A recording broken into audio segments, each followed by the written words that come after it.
Janshakti news, जनतेसाठी, जनतेसोबत। 1965 व 1971च्या भारत-पाकिस्तान युद्धात देशसेवा बजावलेले माजी सैनिक शरणप्पा भीमशा आळंद यांचे 1 जुलै 2026 रोजी वयाच्या 85व्या वर्षी निधन झाले।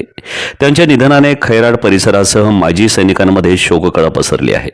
त्यांच्यावर आज खैराट येथे शासकीय इतमामात अंत्यसंस्कार करण्यात आले। या प्रसंगी उपस्थित माजी सैनिकांनी पुष्पचक्र अर्पण करून लष्करी मानवंदना आणि सलामी देत आपल्या सहकार्याला अखेरचा निरोप दिला।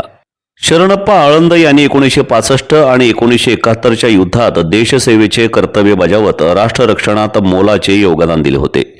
शिस्त, प्रामाणिकपणा, कर्तव्यनिष्ठा आणि माणुसकी या मूल्यांचा त्यांनी आयुष्यभर जपलेला वारसा समाजासाठी प्रेरणादायी असल्याच्या भावना उपस्थितांनी व्यक्त केल्या।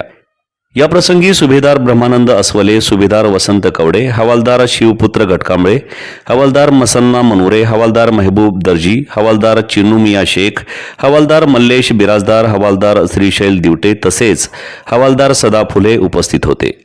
सर्वांनी दिवंगत शरणप्पा आळंद यांना भावपूर्ण श्रद्धांजली अर्पण केली। अंत्यविधी प्रसंगी मोठ्या संख्येने सामाजिक कार्यकर्ते, गावकरी, नातेवाईक, माजी सैनिक आणि समाजबांधव उपस्थित होते।